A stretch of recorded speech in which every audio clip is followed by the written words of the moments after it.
दोस्तों नमस्कार, मेरा नाम है राजेंद्र प्रताप सिंह और आप देख रहे हैं YouTube channel view point with Rajendra. प्रस्तुत है रोजगार समाचार। आज है 26 अगस्त बुधवार का दिन। मुख्यमंत्री योगी आदित्यनाथ ने मंगलवार को महिलाओं और युवाओं के लिए कई महत्वपूर्ण घोषणाएं की हैं। आज यानी 26 अगस्त से 60 साल से ज़्यादा उम्र की महिलाओं को उत्तर प्रदेश की रोडवेज की बसों से आजीवन मुफ्त यात्रा की सुविधा शुरू हो रही है। बस 60 वर्ष से अधिक उम्र की महिलाओं को अपना आधार कार्ड दिखाकर मुफ्त यात्रा कर सकेंगी। मुख्यमंत्री ने एमबीबीएस व बीडीएस छात्रों का इंटर्नशिप भत्ता 12,000 से बढ़ाकर 25,000 रुपये कर दिया है। साथ ही प्रदेश के 25 लाख मेधावियों को योगी सरकार निःशुल्क टैबलेट भी बांटने की योजना बना रही है। साथ ही सीएम ने घोषणा की कि 6 माह में 1 लाख युवाओं को सरकारी नौकरी का नियुक्ति पत्र सौंपेगी। मुख्यमंत्री ने सभी आयोगों व बोर्डों के अधिकारियों से कहा कि आपके कार्यों में सरकार का कोई भी हस्तक्षेप नहीं है। यदि हमने स्वतंत्रता दी है तो आप भी समय से परिणाम लाइए। अध्याचन जाने के बाद परिणाम आने में 6 महीने से अधिक का समय नहीं लगना चाहिए। 1 महीने के अंदर विज्ञापन और अगले 2 महीने के अंदर परीक्षा करा ली जाए। अगली खबर उत्तर प्रदेश लोक सेवा आयोग से जुड़ी हुई है कि सहायक अभियंता के 609 पदों पर भर्ती के लिए आयोजित सम्मिलित राज्य अभियंत्रण सेवा परीक्षा 2024 और 268 पदों पर भर्ती के लिए सम्मिलित राज्य कृषि अभियंत्रण सेवा 2024 की मुख्य परीक्षा के परिणाम में देरी के विरोध में अभ्यर्थियों ने मंगलवार को उत्तर प्रदेश लोक सेवा आयोग का घेराव किया। संयुक्त प्रतियोगी छात्र ओमकार मंच के प्रतिनिधियों ने अध्यक्ष को भेजे ज्ञापन में न्यायालयीन प्रकरणों में आयोग की ओर से प्रभावी समयबद्ध पैरवी करने की मांग की। संयोजक पंकज पांडे ने कहा कि छात्रों को केवल आश्वासन नहीं बल्कि समयबद्ध परिणाम और निष्पक्ष प्रक्रिया चाहिए। लोक सेवा आयोग की ओर से आयोजित एलटी ग्रेड प्रवक्ता मुख्य भर्ती परीक्षा 2025 30 अगस्त को जिले के 28 केंद्रों पर होगी। परीक्षा में कुल 11,808 परीक्षार्थी शामिल होंगे और यह परीक्षा कुल 15 विषयों पर आयोजित की जाएगी। अगली खबर है कि उच्च शिक्षा निदेशालय ने अशासकीय सहायता प्राप्त महाविद्यालयों में असिस्टेंट प्रोफेसर की नई भर्ती से बीएड के पद हटा दिए हैं। बीएड की अर्हता को लेकर पिछले 4 सालों से चले आ रहे विवाद और हाईकोर्ट में याचिका लंबित होने के कारण नई भर्ती से बीएड के रिक्त 176 पदों को हटा लिया गया है।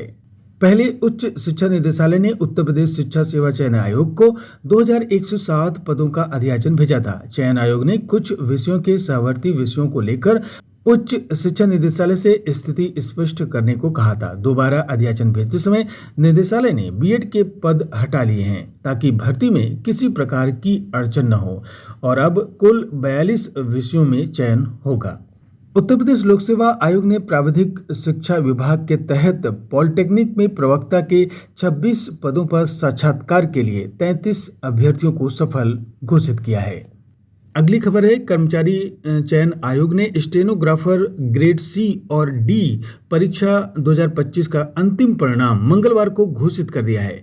स्टेनोग्राफर ग्रेड सी के लिए 232 और ग्रेड डी के लिए 1483 यानी कुल मिलाकर 1715 अभ्यर्थियों की अनुशंसा की गई है। अगली खबर है विशेष टीईटी परीक्षा को लेकर। प्राथमिक और उच्च प्राथमिक विद्यालयों में बिना शिक्षक पात्रता परीक्षा यानी टीईटी उत्तीर्ण नियुक्त शिक्षकों के लिए इसे सुप्रीम कोर्ट से अनिवार्य किए जाने के बाद प्रदेश सरकार के निर्णय के क्रम में उत्तर प्रदेश शिक्षा सेवा चयन आयोग विशेष टीईटी का आयोजन करने को तैयार है। शासन के निर्देश पर आयोग ने इस संबंध में कार्य योजना भेज दी है।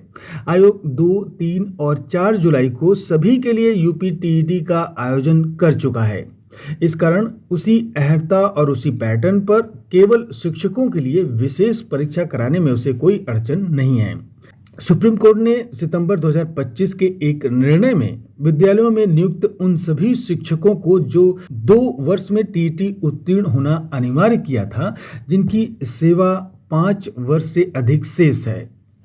फिर इस वर्ष मई के अपने निर्णय में टीईटी उत्तीर्ण होने की अवधि 1 वर्ष बढ़ा दी थी, यानी 31 अगस्त 2028 तक टीईटी उत्तीर्ण होना अनिवार्य है। इस अवधि में उत्तीर्ण नहीं हो पाते तो उनकी सेवा समाप्त हो जाएगी। इसके अलावा जिनकी सेवा 5 वर्ष या इससे कम है लेकिन पदोन्नति चाहते हैं तो उन्हें भी टीईटी उत्तीर्ण होना अनिवार्य है। यदि पदोन्नति नहीं चाहते तो उनकी सेवा बची या सुरक्षित रहेगी।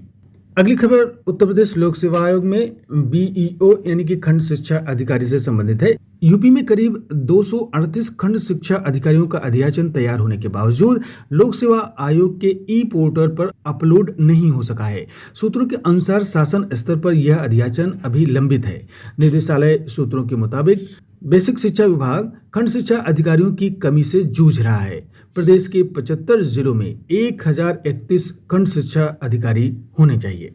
अगली खबर है यूपी टीजीटी पीजीटी 2026 की भर्ती को पुरानी नियमावली से कराने को लेकर चल रहे आंदोलन में 25 अगस्त को युवा मंच के अनिल सिंह व अभ्यर्थियों की उपस्थिति में शिक्षा निदेशालय के कार्यालय में अपर शिक्षा निदेशक कामता रामपाल ने पुरानी नियमावली से संबंधित मांगों पर आधारित पत्र शासन को मेल कर दिया है।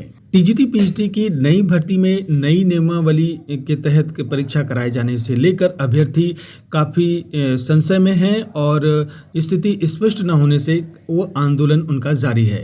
यूपी टीजीटी में जहां टेट को जोड़ा जा रहा है और पीजीटी की परीक्षा में बीएड शामिल किया जा रहा है, इससे न सिर्फ अब प्राविधिक कला के छात्र नॉन बीएड अभ्यर्थी बल्कि अब नई नियमावली में जीएस माइनस मार्किंग और टेट लगने से टीजीटी पीजीटी की तैयारी कर रहे सभी अभ्यर्थी, पूरे प्रदेश के सभी अभ्यर्थी इससे प्रभावित हो रहे हैं। इसके लिए युवा मंच के बैनर तले आंदोलन अभ्यर्थियों का जारी है। तो ये थे आज के प्रमुख रोजगार समाचार। तो फिर आज बस इतना ही। नमस्कार।